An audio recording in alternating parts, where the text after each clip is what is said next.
Today, we're going to take a deep dive into Odunze of the Chicago Bears.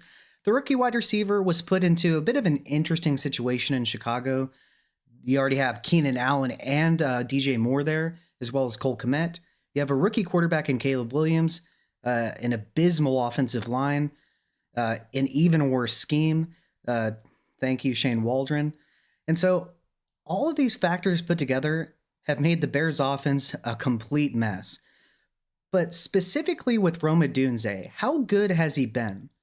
We're going to take a deep dive into his profile, his advanced stats, his usage, and then break down what we see on film to see if we can make sense of what's happened to him in his rookie season.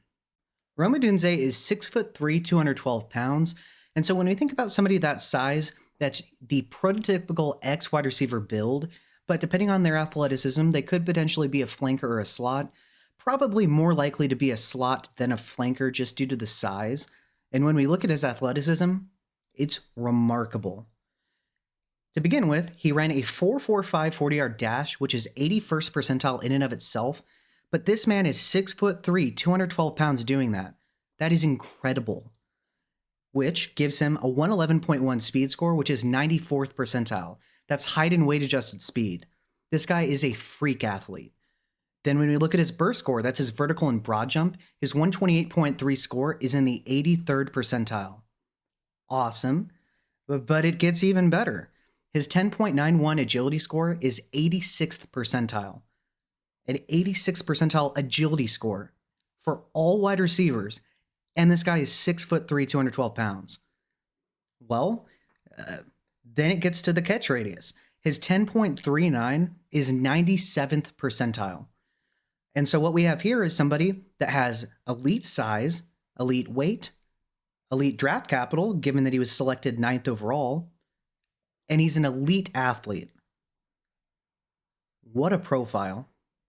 And so I took a look at weeks 1 through 16 with wide receivers with at least 75 targets. That was a total of 44.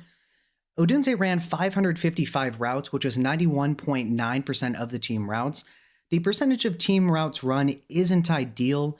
It's fine, but you would prefer it to be in the upper 90s. When we look at his utilization, he plays 34.9% of his snaps from the slot and 64.7% out wide. You're going to see on film that he's a flanker, an X, and a slot. So this guy has absolute positional versatility. That is exactly what we want in our wide receivers. When we look at his yards per out run, though, among the sample size of 44, his 1.26 is 41st. Pretty much as bad as it gets among that sample size. Not good at all. His PFF receiving grade of 65.3 is 41st. Definitely poor as well. We're going to watch some film, though, so keep that in mind. His yak per reception of 5.0 is 15th, though, so definitely good, well above the median. His missed tackles forced of 4 is tied for 33rd. He's not really a make-you-miss kind of guy. He's more of a I'm going to bowl through you type of dude. Looking at his contested catches, though, his 13 ranked 14th in this sample size. He's very good in contested catch situations, remarkably good. His targets of 90 are tied for 28th, so middle of the road there among the sample size. His 51 receptions are tied for 39th. His 701 receiving yards are 33rd, and his 3 touchdowns are 34th. When you look at his contested catch rate, on 20 contested targets, he caught 55%, which that percentage is 14th in the entire NFL. This guy is already one of the best contested catch guys. And so when we look at his unrealized air yards, his 854 are second in the entire NFL. That means if everything had gone his way, that many more yards would be added to the 701 he already has. He could potentially have had over 1,500 receiving yards. We're going to see on film why a lot of the unrealized air yards happen. But overall, we have somebody with elite measurables and athleticism that is a versatile athlete. He plays all 3 receiver positions, but the advanced stats and PFF receiving grade, as well as the counting stats, leave quite a bit to be desired. And so to continue, his PFF grade versus man specifically of 63.4 is tied for 63rd in the NFL. Not very good. And his yards per out run versus man of 1.40 is 56th. Not particularly great. His PFF grade versus zone of 65.8 is 53rd, not very good. His yards per out run versus zone of 1.31 or 57th, not very good. His PFF grade on screens of 41.9 is 94th, not very good. His PFF grade in the slot of 63.7 is 102nd, not very good. However, his first downs caught of 35 is tied for 30th. 30th in the entire NFL is pretty good. But PFF and some of these advanced stats suggest that he's not really played very well. Well, you know me, I like to add context to things. I like to look at the whole picture instead of just cherry picking some stats here, looking at just base counting stats and, deciding whether somebody's good. Context matters. Looking at his catchable target rate, his 58.9% on 56 targets are 95th in the NFL. Well, it's pretty hard to be very good and have a high yards per out run in some of these other advanced stats when your targets aren't catchable.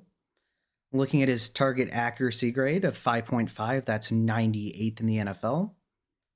All right. His target quality rating of 3.58 is 89th. That's not very good. And he has 21 deep targets at least through week 16, and that is 12th in the NFL. So what we have here is somebody that's being targeted deep down the field quite a bit, and in general, his targets just are terrible, and a majority of them, not the majority, but a decent amount of them aren't even catchable. And so I think that is part of why some of these advanced stats don't look very good.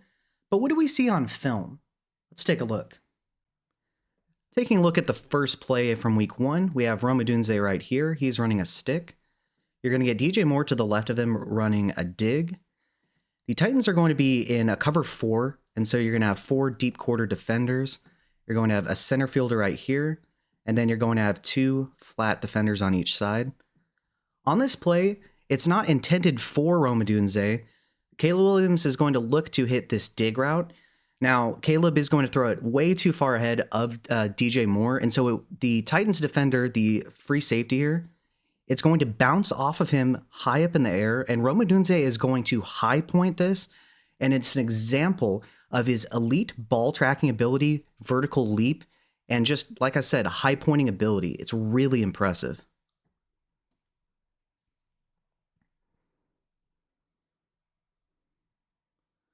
All right, and so you'll see that the dig is open, and if Caleb had better accuracy on this throw, it should have been an easy completion.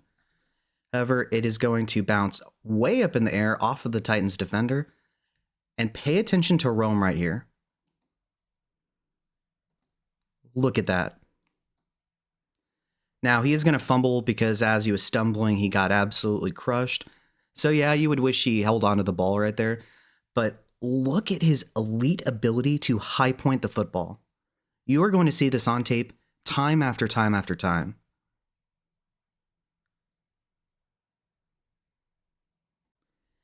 Taking a look at week 2, we got Rome right here. He is going to be doing a 10-yard sit, and you're going to get a wheel by the tight end Gerald Everett.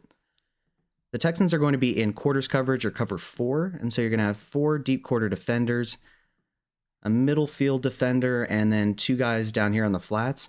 Rome is going to sit in the open hole of the zone, but as soon as he gets the ball, he squares straight upfield, breaks a tackle, and does his best to maximize yardage while also protecting the football at the end.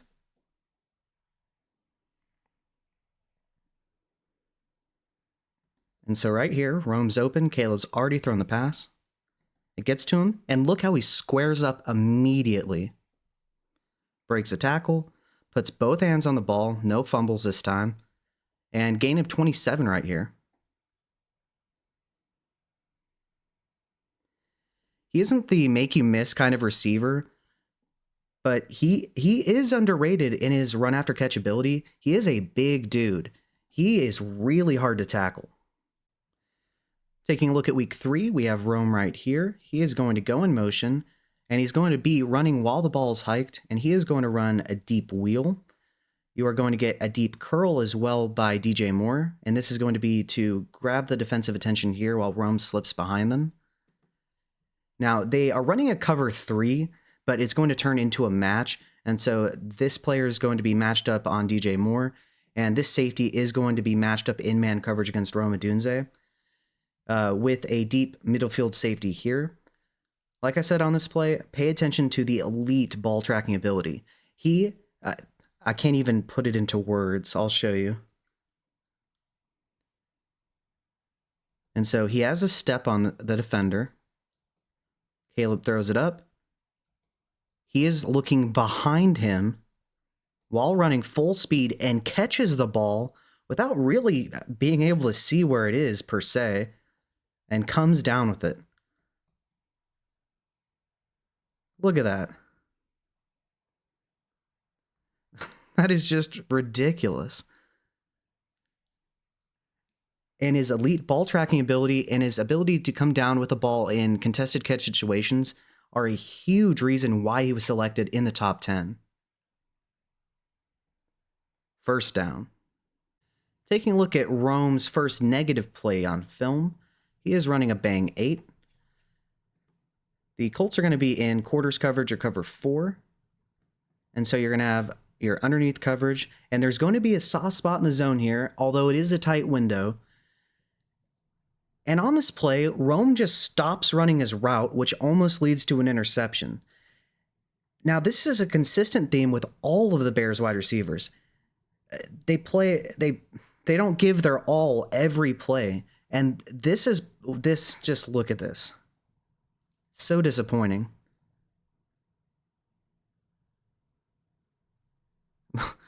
He just stopped running his route. Look at this. You see right there? He just kind of, If he had kept running, that's potentially a catch. And so you'll see this with all the Bears wide receivers. You could tell at this point, at least this is my opinion, that they were fed up with Shane Waldron and his scheme. They weren't bought into this. They were frustrated with Caleb. Nothing was going right, but you can't just stop running your routes. And the same game, here we have his first touchdown. He is running an out, and we're going to get a slant by DJ Moore. And what you have here is one-on-one coverage, straight man on the boundary. On this play, note how Odunze secures the catch and then turns right around so that there's no way for the defender to poke the ball out. And so you see a good amount of separation too. Catches it and then turns right around so that there's no way that ball gets poked out.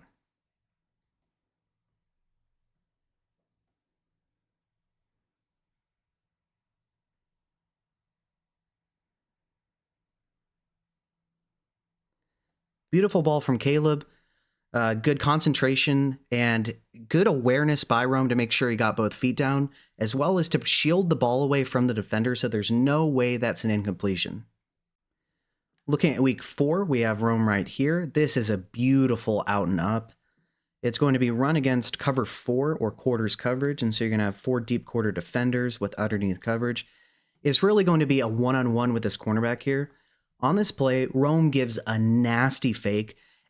He even gets held because of how open he's going to be. And despite being held, he still has yards of separation on this play. The only issue is Caleb throws it straight out of bounds.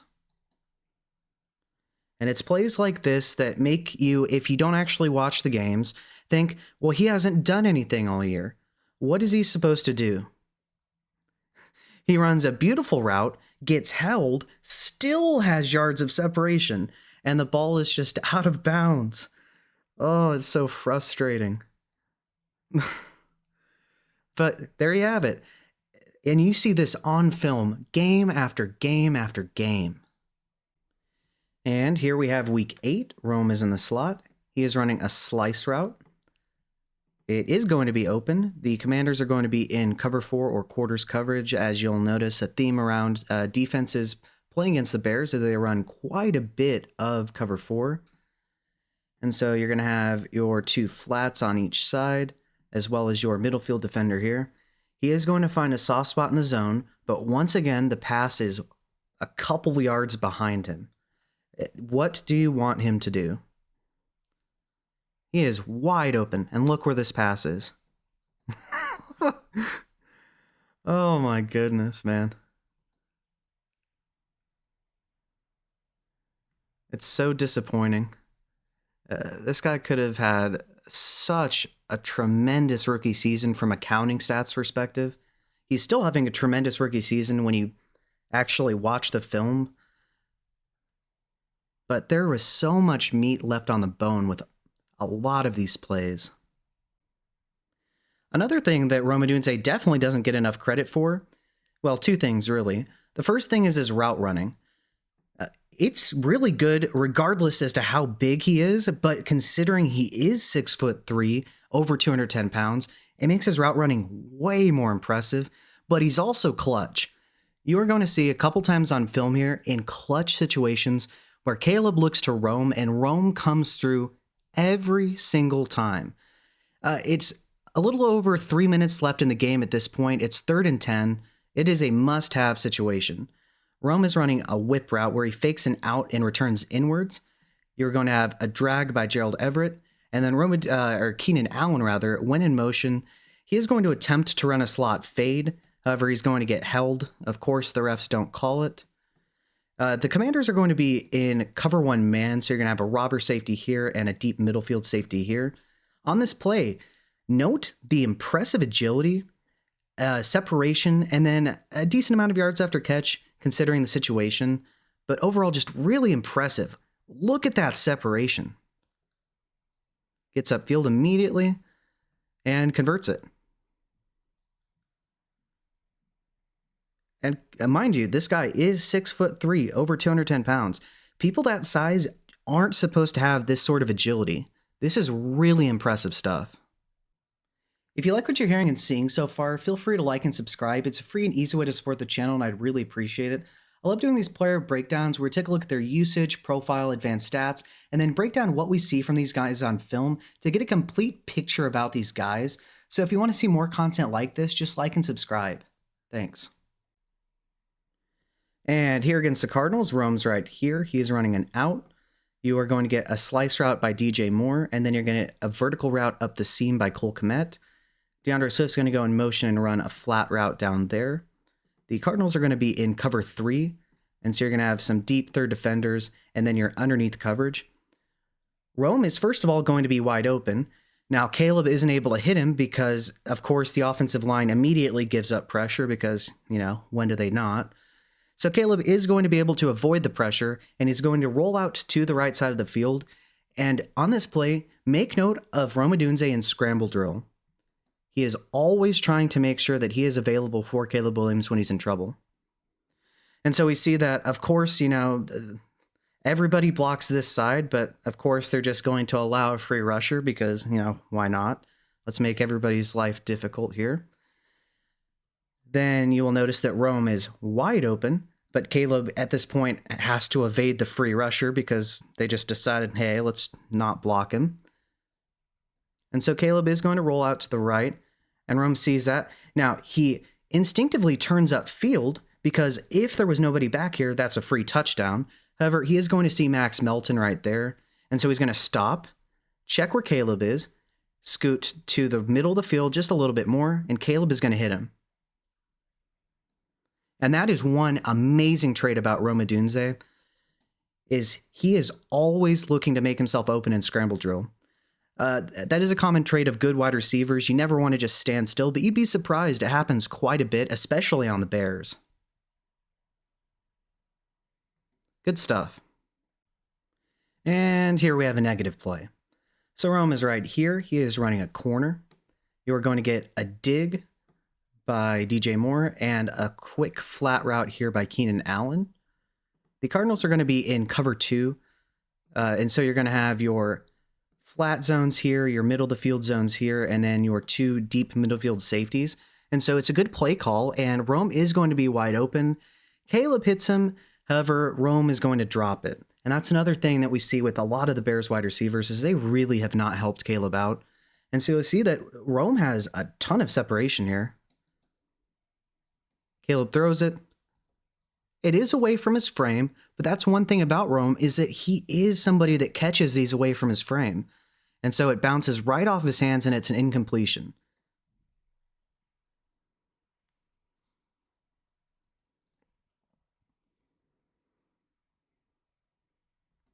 And so, yeah, you can't drop that.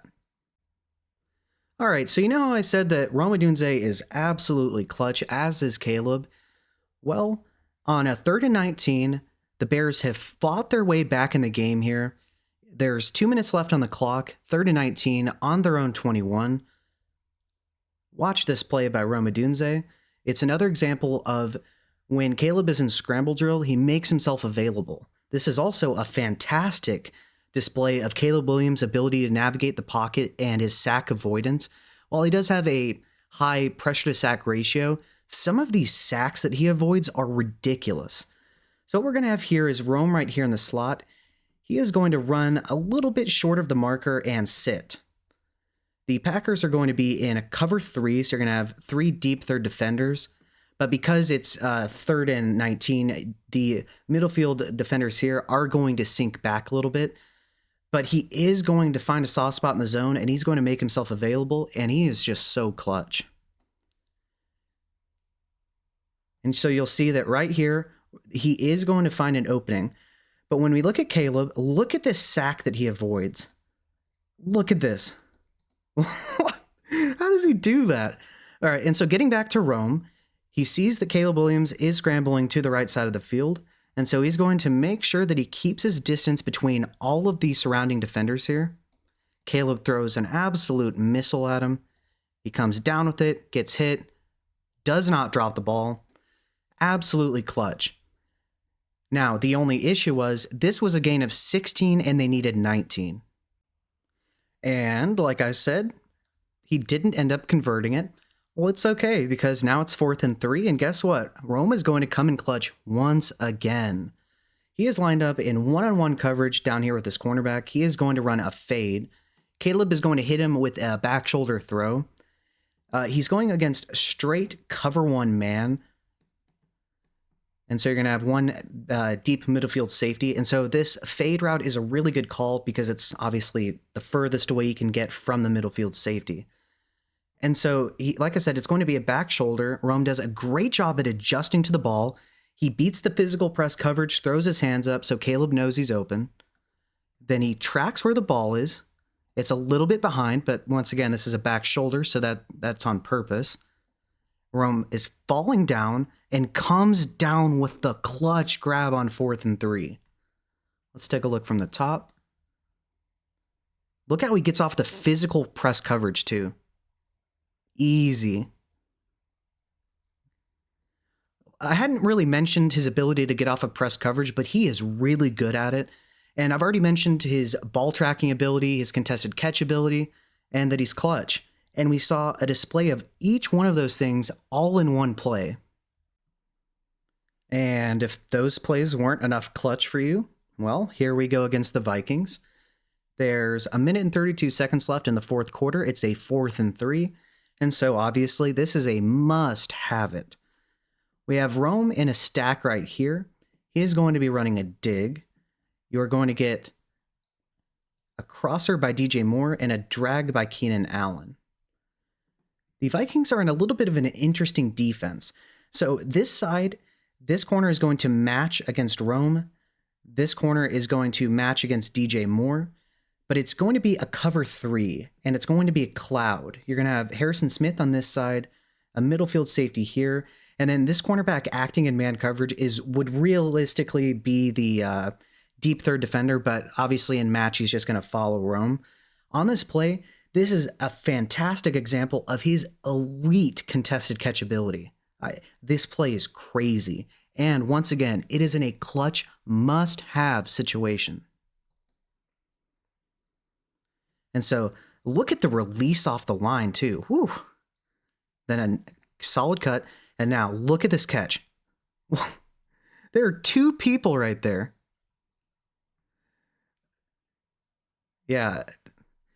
Rome, words cannot explain how much more talented he is than his counting stats suggest. This guy is a clutch #1 receiver that just happens to be in a dysfunctional offense with a rookie quarterback who's had a lot of struggles, with a terrible offensive line, and 2 very good wide receivers ahead of him. And yet we see plays like this. And on this final play I'm going to show you, This is an example of some ridiculous body control, spatial awareness, and just a flat out awesome touchdown by Rome. So he went in motion and he's going to be lined up right here. He is heading towards the corner. Keenan Allen is going to hit an angle route here, and Cole Kmet is going to run a drag.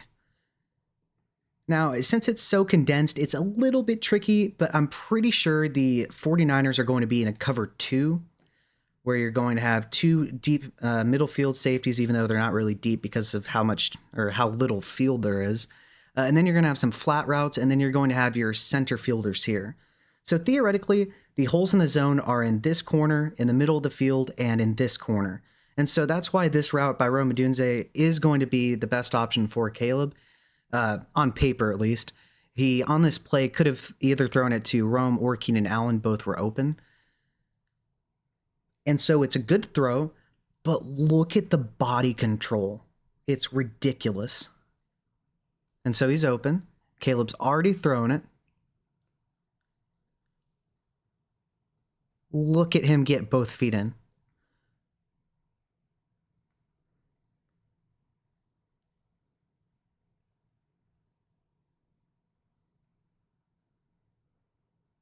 Absolutely remarkable body control. This guy is running full speed towards the corner of the end zone. Hops up and has the wherewithal to think, oh, you know what? Let me just get my feet down right here while I'm running full speed and being tackled. Maintains control of the ball. Absolutely beautiful by Rome Odunze. Immediately after recording that clip, I remembered, you know what? Last night, Rome should have had a beautiful touchdown of 17 yards, but of course, for the billionth time, the offensive line ruins everything. It was an impressive throw by Caleb and really good route running by Rome, and feel for open space. He is going to be matched up with Witherspoon in the slot here. He is going to take the inside release, splitting the middle field, and he's going to run towards the back of the end zone. The Seahawks are going to be in a cover 1, and so you're going to have this guy in a deep middle field zone, and then you are going to have man coverage throughout here. And so Witherspoon's going to get lost while Rome runs wide open in the back of the end zone. Caleb scrambles to the left and makes a beautiful throw to Rome, but of course, once again, the offensive line ruins it. And so right here, Rome is going to find a lot of space as Witherspoon gets lost here. Caleb is scrambling to the left, but of course, you're going to get a penalty because why not? And so Rome is wide open. And look at this throw from Caleb. He is going to do one of the classic jump man running throws. And so he squares up, throws a beautiful pass right on the money to Rome. Should have been a touchdown. But of course, things can never go right for this offense, man. It is incredible.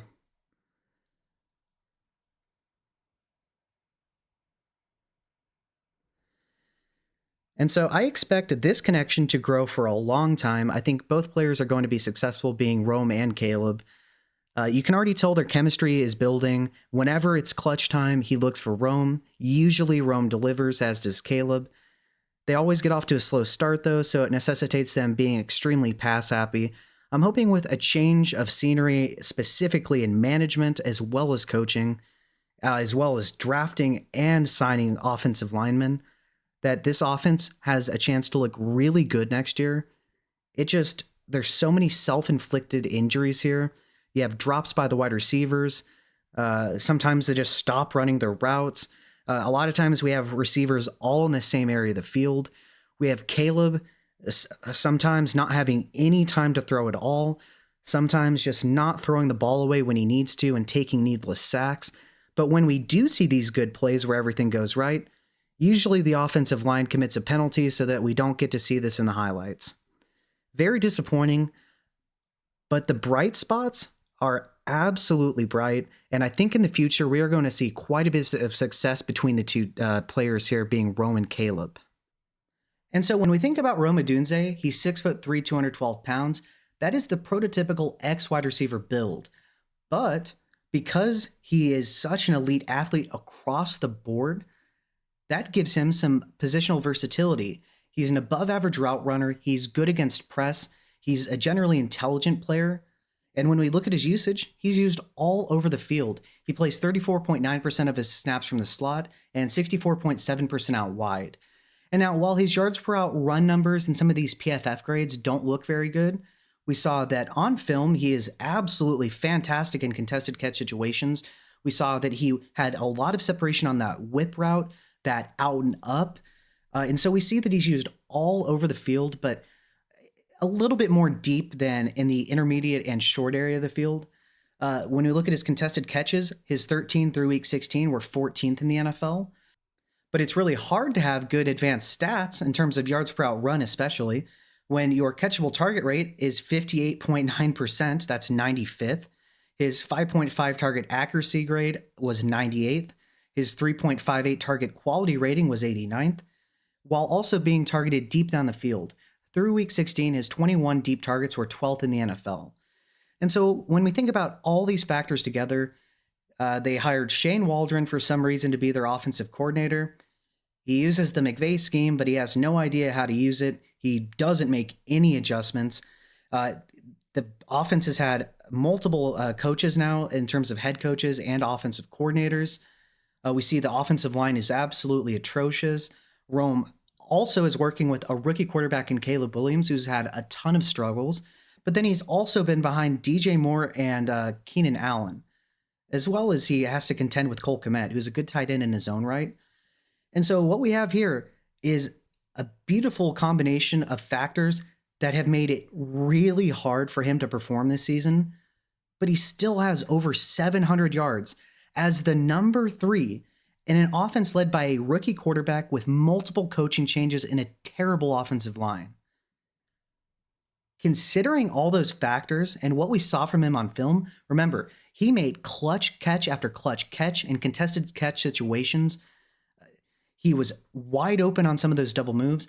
Putting all of this together, I have been nothing but impressed with Rome Odunze. He's absolutely worthy of that top 10 pick.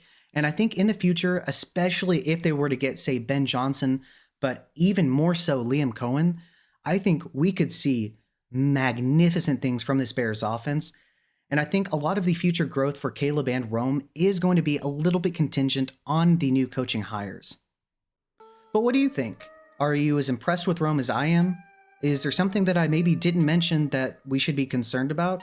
If so, let me know below in the comment section and let me know why.